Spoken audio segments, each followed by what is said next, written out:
Bismillahirrahmanirrahim. Alhamdulillahirabbil alamin. Wassalatu wassalamu ala Rasulillahil karim nabiyina Muhammadin wa ala alihi wa sahbihi wa dzurriyyatihi wa ummatihi ila yaumiddin amma ba'du. Alhamdulillah teman-teman semua, kita bertemu kembali di segmen Rumahku Surgaku pada malam ini ya, malam Ahad. Insya Allah sudah ada Mas Tiar bersama kita semua, founder dari Topping Cinta. Nah, untuk malam ini, insya Allah kita akan ngobrol-ngobrol santai, bahas tema mengenai rumput tetangga bikin insecure. Oke, jadi awalnya kenapa kita angkat tema ini? Karena memang di kalangan milenial banyak sekali istilah-istilah insecure. Apa itu insecure ya? Singkatnya tentang ketidakpercaya dirian. Jadi ada beberapa orang yang memang kurang pede, kurang percaya diri dengan apa yang sudah dia miliki. Mungkin yang banyak terdengar ya di kalangan anak-anak muda, mulai dari bentuk badan, terus warna kulit dan sebagainya tuh mereka udah nggak pede.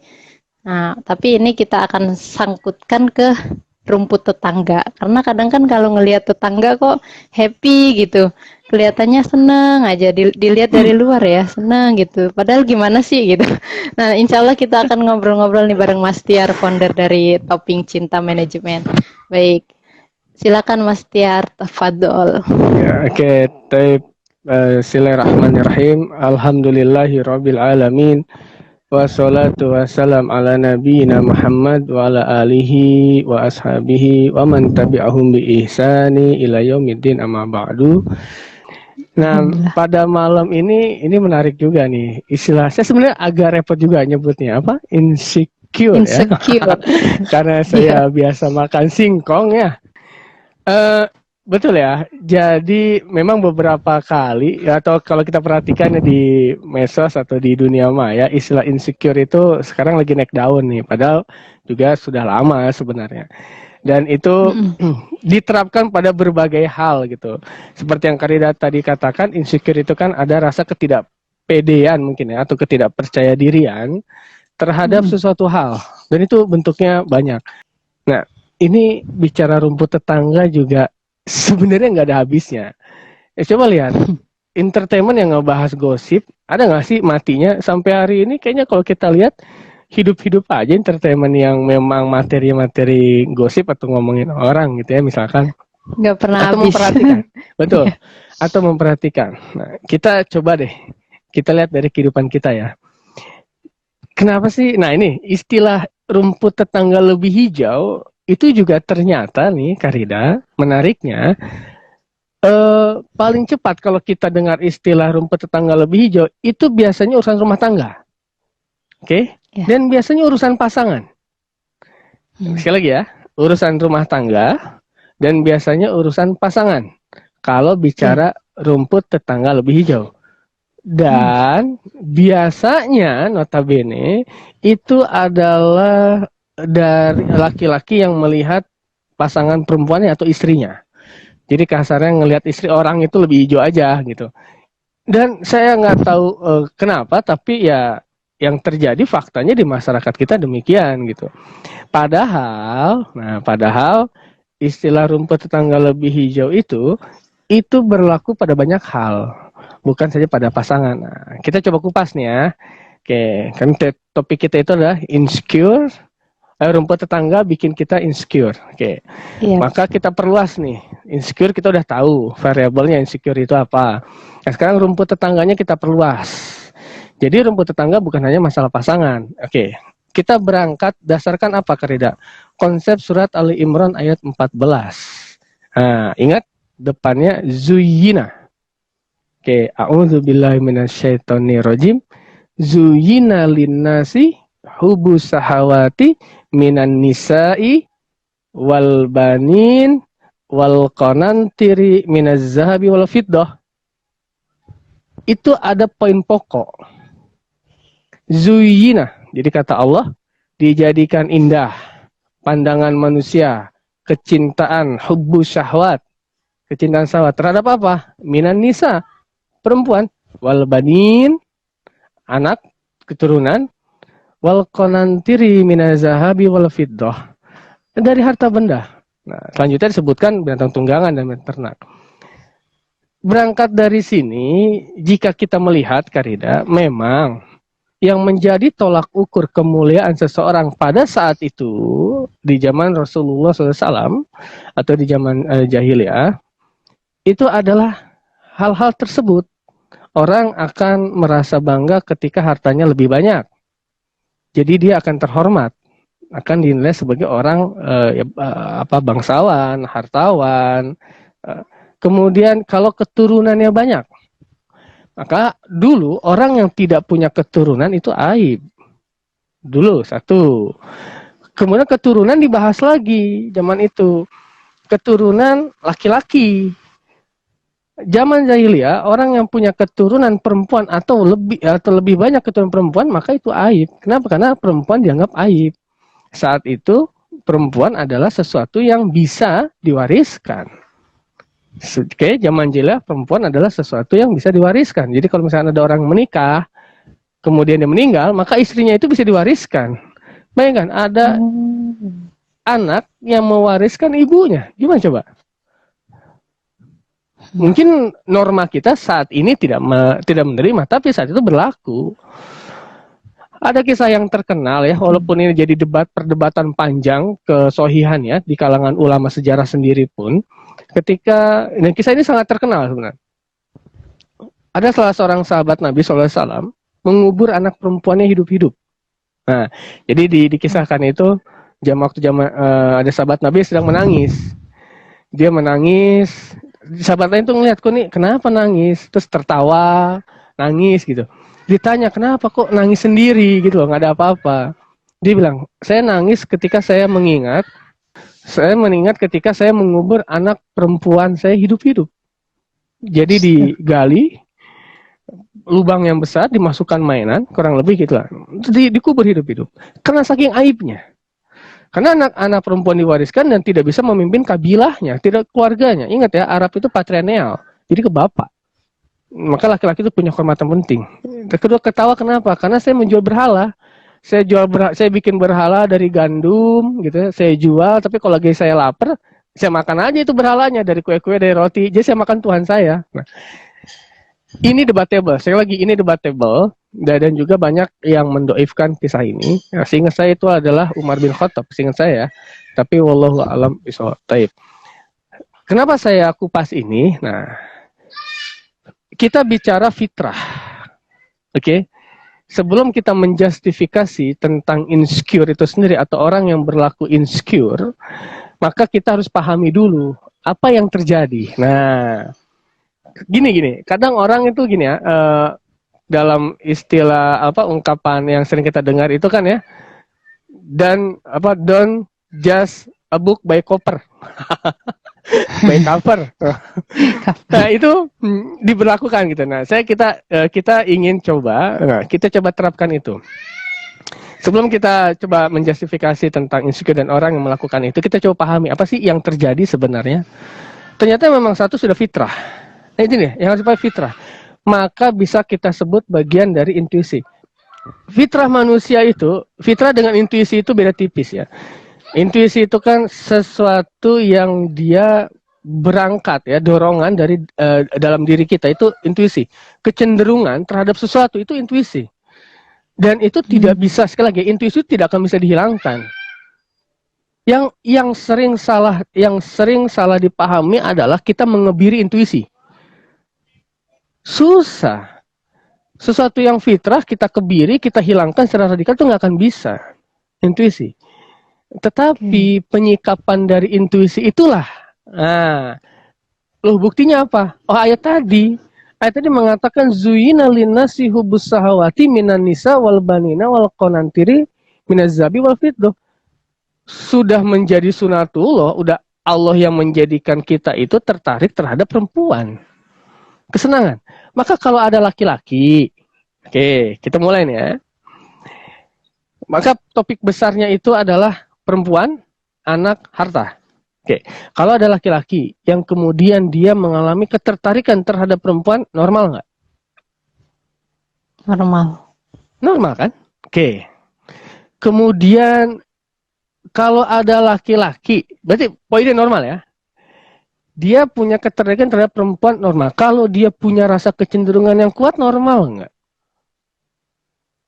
Normal kan? Karena sudah bersawat. Nah, termasuk kita jangan lupa ya, yang dimaksudkan pada ayat tersebut adalah secara umum. Tidak ada batasan. Apakah perempuan itu dia masih single atau punya orang atau siapa? Enggak. Itu sudah jelas. Oke, berarti fitrah ya, Mas Tiar ya. Fitrah. Oke, nah disinilah kemudian kalau misalkan bagaimana bisa kita menafikan fitrah yang sudah ada, ya, seorang suami, seorang laki-laki sudah beristri, kemudian dia melirik perempuan lain, oke?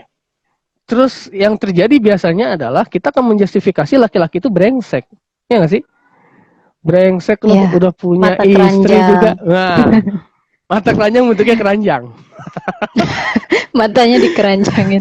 Tadi sudah sedikit dibahas mengenai insecure itu sendiri ya, rasa ketidakpercaya dirian, dan itu ternyata ketika kita melihat rumput tetangga kok lebih hijau, terus kita merasa insecure, itu bisa dibilang fitrah ya Ustadz ya. Jadi rasa-rasa itu fitrah, namun nanti tindakan dari intuisi itu yang perlu disikapi dengan baik tindakannya. Begitu ya? Saya garis bawahi ya, saya ralah sedikit, bukan insecure-nya yang fitrah, bukan insecure-nya ya, tapi ketertarikannya. Maka rumput tetangga ini kita kerucutkan saja biar tidak terbesar, yaitu berarti pada 3 hal: wanita, anak, keturunan, dan harta. Oke, jadi rumput tetangga ini konteksnya 3. Sekarang kita bahas perempuan. Jadi kalau misalkan kita bahas rumput tetangga, perempuan ya, istri orang lah kasarnya. Sekarang pada laki-laki, jangan gitu, laki-laki yang udah bersuami ngelihat cewek lain aja, cewek lain ya, yang dia statusnya masih available, masih jomblo, saya nggak berani ngomong jomblo sebenarnya, tapi masih single lah ya, masih available gitu, itu dianggap brengsek. Coba bayangin aja, loh bagaimana bisa? Itu kan ya sudah fitrah. Maksudnya, coba lihat, apa disebutkan fitrah laki-laki hanya terpaku satu perempuan? Tidak kan? Dan di situ menggunakan katanya jamak loh. Ijuina linasi hubusawati minan nisa. Nisa itu jamak.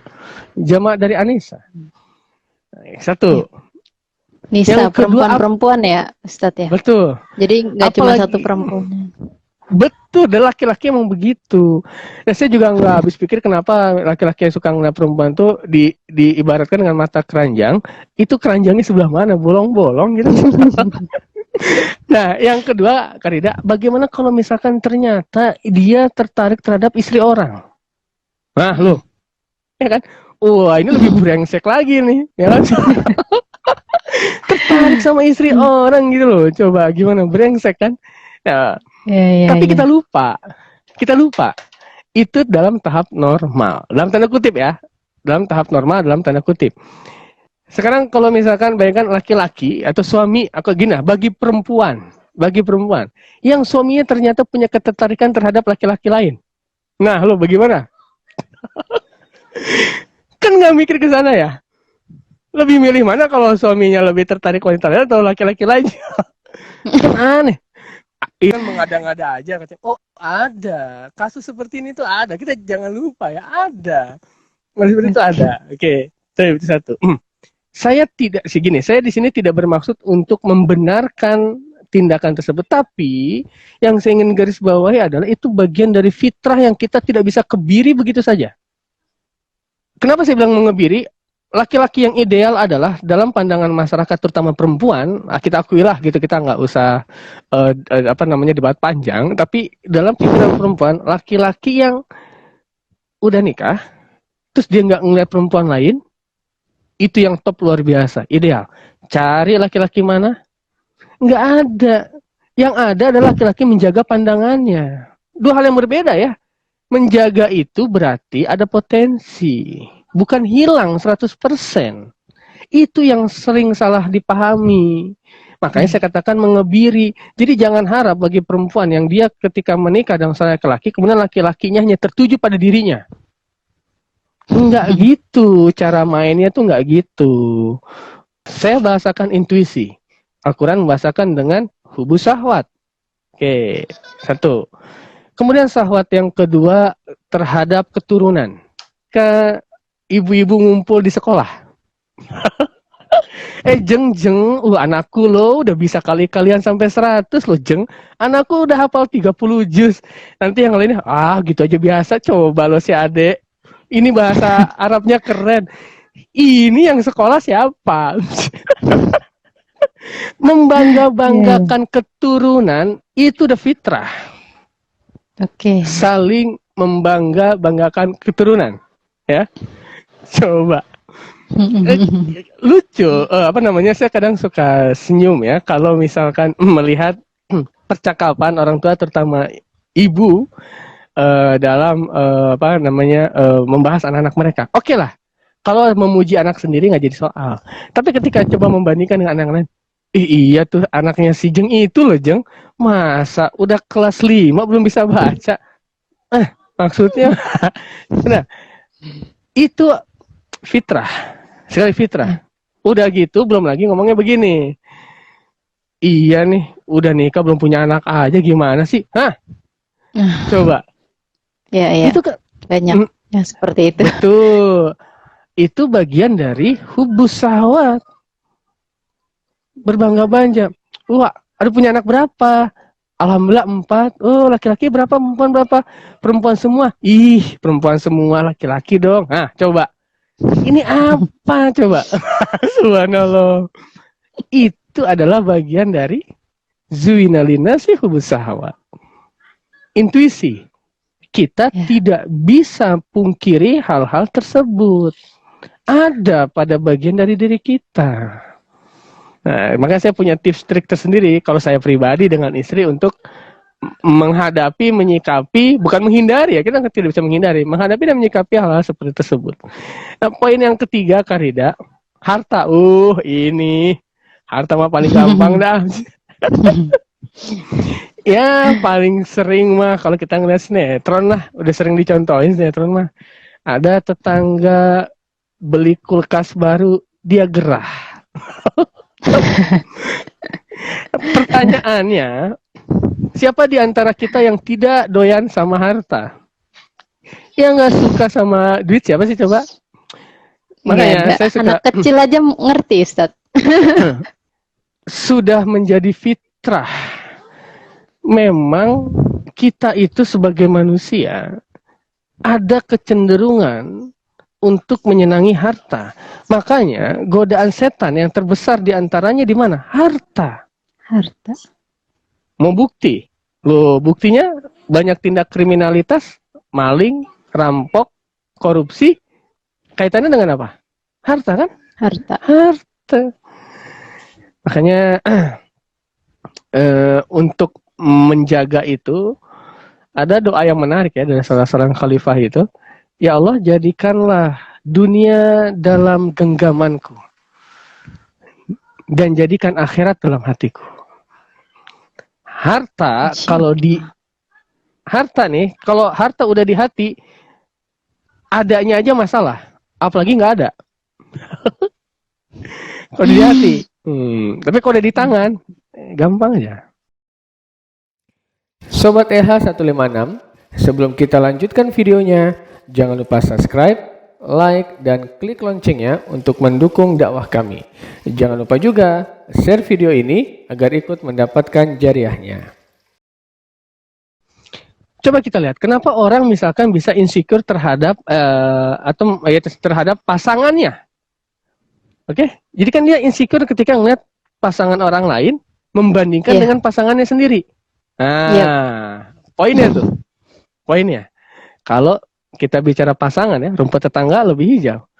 Ngelihat, yang paling normal lah, paling dekat. Kayaknya istri dia lebih cantik ya. Coba. Kau ngeliat istri gua, kusam banget.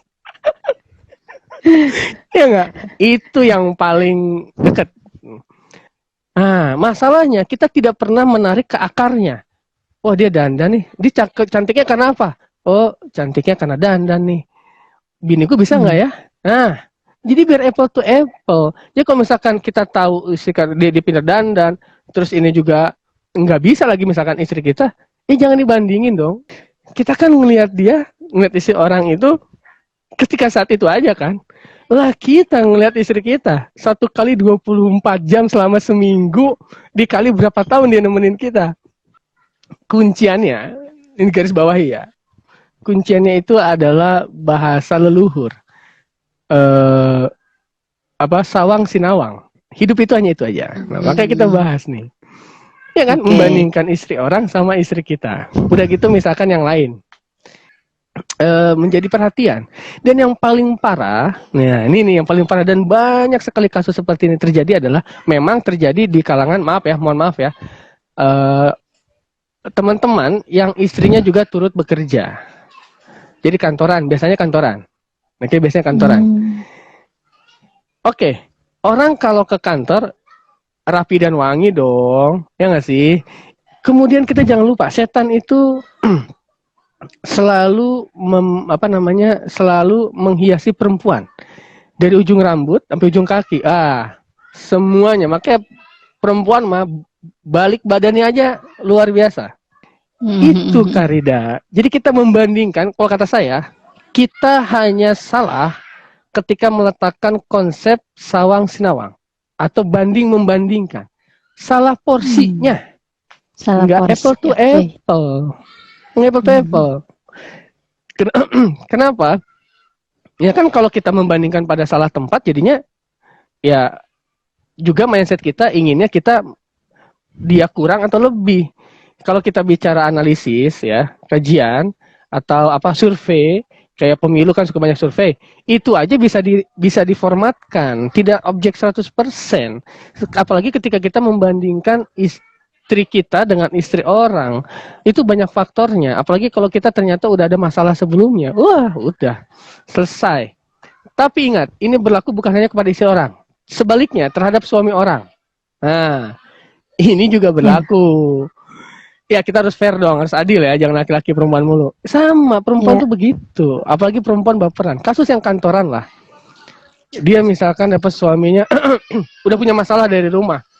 Aduh, laki gue begini banget nih, dicurhat aja tuh. Ntar temen cowoknya care dong, dia perhatiin, ngasih solusi. Ntar dia bilang, wah kalau suami gue kayak lu mah enak banget nih. Nah, kalau suami gue kayak lu, itu insecure yang nggak harusnya itu. Berarti dia nggak pede dengan suaminya, ya nggak? Iya. Nah, kan dia belum pernah, mungkin dia pastinya dia nggak akan pernah sama orang tersebut 1 kali 24 jam. Atau apalagi cuman ngelihatnya yang modelnya sekilas-sekilas kayak gini nih. Yang bikin orang insecure dengan subjektif dia, yang kemudian dia sendiri membesarkan. Akhirnya dia membandingkan pada hal yang salah. Kalau kata saya sih poinnya begitu Karida. Karena dia membandingkan pada hal yang salah, jadinya itu akan, apalagi kalau udah kesimpan di otak amfibi ya, di otak reptil di otak kecil kita, itu akan ingat terus. Sama, apalagi kalau misalkan, udah ganteng, keren, soleh gitu misalkan. Dia nggak tahu ada hal apa. Kadang ekspektasi kita terhadap orang lain terlalu besar dan kita mengecilkan. Itu pasangan. Yang kedua adalah anak. Kita insecure terhadap anak orang lain. Ketika kita misalkan melihat, yang paling kecil tadi dalam pendidikan, yang paling gampang ya. Harusnya di usia kelas 2 SD anak itu udah bisa baca misalkan. Ternyata anak kita belum bisa baca. Terus yang anak orang lain udah bisa baca. Aduh, kita jadi insecure kan. Tuh, ini anak pinter banget sih anaknya dia. Kok anak gue belum bisa ya. Nah, yang parahnya korbannya adalah anak kita sendiri. Dan dia tidak bersama anak tersebut dalam waktu lama kan. Dia hanya sama dengan anak dia sendiri dalam waktu lama. Nah sayangnya itu yang dinilai gitu loh. Nah kita mohon maaf ya, setiap orang pasti akan melakukan kebrengsekan lah, apalagi laki-laki. Hanya masalahnya ada yang kelihatan, ada yang nggak kelihatan, ada yang ditutupi dan ada yang tutupi, dan ada yang Allah jaga. dan maksudnya ada yang kepedean menampakkan kebrengsekannya. Nah, kurang lebih itu yang kadang kita lupa. Masalah harta pun demikian. Ketika kita insecure melihat misalkan ya, ukuran rumah. Rumahnya, kita main ke rumah orang. Gede, aduh, kalau ke rumah gua jangan deh, rumah gua kecil, aduh. Tapi dia lupa. Nyaman tidak nyaman itu kan urusannya bukan luas. Dan dia lupa, ada hal lain dan Allah tidak melihat besar tidak rumahnya, tetapi apakah rumah itu dihiasin Al-Quran atau tidak. Makanya saya kalau melihat, beda ya, wallahu a'lam bishawab, saya kalau datang ke satu tempat, itu ada semacam hawa yang berbeda. Wallahu a'lam. Ada hawa yang gerah, bikin gerah, panas, ada yang adem. Nah, itu banyak faktor sebenarnya, tapi rata-rata rumah yang di dalamnya sering atau dihiasi dengan Al-Quran, itu hawanya beda. Satu. Kedua, kita tidak tahu bagaimana cara mendapatkannya. Ya, misalkan ya ternyata dia rumah kecil itu usahanya luar biasa, berjibaku. Ya kan, dari nol. Entah bahkan dia sampai banting tulang. Kan kita tidak melihat nilai itunya ketika dia mengusahakan. Nah, rumah yang ini ya kita tidak tahu misalkan. Nah, harta, misalnya dapat banyak. Oke, kita ngeliat orang udah jadinya, kita lupa orang tersebut punya harta sedemikian banyak, punya rumah sedemikian besar, mobil banyak, mobil mewah, itu usahanya apa? Ya kalau kita ngelihat hidupnya Jack Ma misalkan ya yang paling gampang aja lah.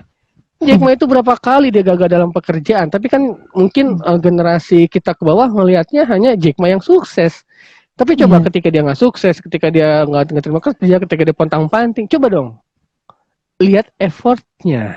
Nah, itu maksud saya. Jadi kita menempatkan perbandingan yang salah. Nah, itu insecure kan. Sekarang tips triknya apa? Nah, gampang. Karena memang akibatnya pun luar biasa, Ustaz. Insecure itu mulai dari mungkin dia nggak berani keluar, atau mungkin kadang yang soal pasangan misalnya nggak pede dengan pasangannya, akhirnya jalan sama pasangannya tuh kayak nggak mau gitu kan. Itu dampaknya luar biasa, Ustaz. Itu gimana? Nah, itu dia dampak ya. Salam nauzubillahi min dzalik ya. Ada yang begitu Karida. Dia malu jalan sama pasangannya. Coba dia risih kok sama pasangannya. Sinetron banget ya. Tapi ada. Bahkan sama anaknya. Saya mungkin hampir mengalami itu atau mungkin pada tahap itu. Saya waktu Kinan umur sekitar umur 3, 4, 5 tahun, itu kita tidak pernah ngajak Kinan dan Maryam keluar atau main ke rumah orang. Kenapa? Karena anak saya terindikasi ADHD. Waktu itu kita belum tahu, hiperaktif ya. Bagi orang yang tidak bisa menerima anak seperti Kinan dan Maryam, dia bakal menilai anak bandel.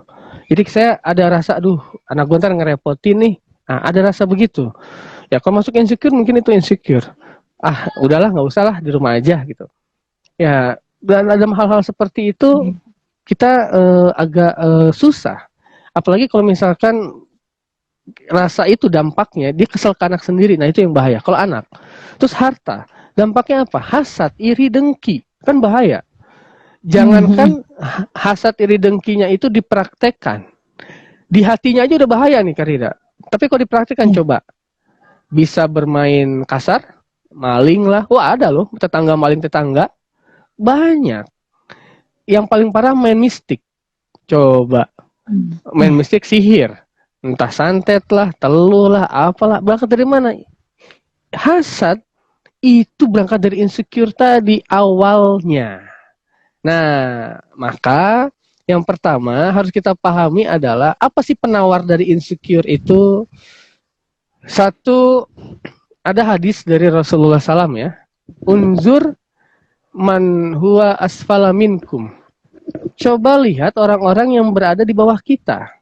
Wala tanzur ila man huwa fauqakum. Jangan melihat orang di atas. Ini kan membandingkan berarti. Apakah hadis ini maksudnya kita nggak boleh melihat orang ke atas? Oh, silahkan. Bahkan dalam riwayat lain, ketika kita melihat ada sahabat melihat orang yang di atas mereka, sama Rasul diingatkan kembali, lihat juga orang yang di bawah kalian. Maksudnya apa? Yang di atas kita bisa jadikan motivasi. Oke, anak dia sukses nih. Gimana sih cara ngajarinnya? Nah, kan enak. Ya kan? Gimana cara ngajarinnya? Sharing. Oh, begini loh. Pasangannya lebih oke. Gimana sih pasangannya bisa lebih oke begitu? Sharing. hartanya lebih oke. Gue mau tahu lu bisnisnya apa. Kok bisa sampai gini? Coba dong ceritain. Kan kita jadi ada motivasi. Satu. Kedua, lihat yang di bawah kita. Mungkin kita itu ngerasa nggak pede dengan keadaan kita, ngebandingin dengan yang di atas tadi. Tapi kalau kita ngelihat yang di bawah kita, oh oke, ternyata gue lebih baik dari mereka. Ya nggak? Maka di sini ada konsep apa? Syukur. Nah, kuncinya itu adalah dua, sabar dan syukur. Syukur. Kalau kita bersabar, okay, dengan apa yang kita miliki, apa yang kita tetapkan, kemudian kita tambah dengan syukur, apalagi konsep syukur itu Allah akan menambah kebaikannya. Lain sakartum, lazidanakum. Nah, contoh pasangan. Gimana cara menerapkan konsep sabar dan syukur ini? Pada pasangan misalkan. Kita melihat pasangan orang lebih oke. Ingat ya, untuk perempuan, apa sih perempuan yang baik itu? Itu dia. Khairun nisa. Dalam satu riwayat disebutkan, sebaik-baiknya perempuan. Apa? Mantasuruka. Iza absorta. Yang menyenangkan ketika engkau melihatnya. Yang kedua, watuti'uka iza amarta. Dan taat ketika engkau memerintahnya. Dan menjaga harta dan dirinya ketika suaminya nggak ada. Udah 3 poin. Kalau istri kita begitu, sekarang konteks menyenangkan ketika dipandang. Ini apa? Nah, sebenarnya konsep menyenangkan itu bukan cantik nggak cantik. Nyaman. Kalau menurut saya, kenapa begitu? Coba, cantik kan relatif. Ya nggak sih? Iya. Yang mutlak apa? Jelek. Cantik relatif, mutlak jelek. Ya kalau udah nyaman, berarti menyenangkan. Maka dikatakan di situ adalah ketika melihat orang cantik, kalau mukanya terus cemberut, maksudnya bawelnya kelewatan, sering marah-marah, nyaman nggak? Enggak kan? Menyenangkan nggak? Enggak. Tapi kalau misalkan dia kadar cantiknya lah standar, tapi kalau senyum, tutur katanya baik, misalkan ya, terus menyenangkan, kan jadi menyenangkan. Udah gitu taat. Tuti'uka iza amarta, taat. Ketika suaminya memerintah pada suatu hal yang tentunya tidak berlawanan dengan syariat Allah, ya dituruti. Coba aku udah cantik nih, cantik, bohai. Dek, tolong dong kopi. Apaan sih? Nggak ngeliat apa lo, gue lagi sibuk. Ambil sendiri. Manja banget lo. Enak gak? Oh enggak, gue. Nah, begitu. Atau cantiknya kelewatan, kayaknya kelewatan, tapi ketika kita pergi, dirinya nggak dapat dijaga. Masya Allah. Nauzubillah min dzalik kan? Makanya apa? Kalau sudah ternyata istri kita atau pasangan kita juga berlaku gitu ya, sudah demikian, ya sudah. Cukup gitu loh. Nah intinya adalah kuncinya untuk obat insecure tadi adalah 2. Sabar dan syukur. Syukur. Nah, kalau kita sudah bersyukur dengan pasangan, syukur itu apa sih? Syukur itu adalah ketika kita menerima apa yang Allah tetapkan. Menerima dengan apa? Menerima dengan ridho dan ikhlas apa yang telah Allah berikan kepada kita. Tapi ingat, Allah itu memberikan, itu pasti akan berbanding lurus dengan usaha kita. Iya. Itu saja. Nah, karena tidak bersyukurlah biasanya kita jadi insecure terhadap ketiga hal tadi. Nah, kurang lebih begitu, Karida. Wallahu a'lam bishawab.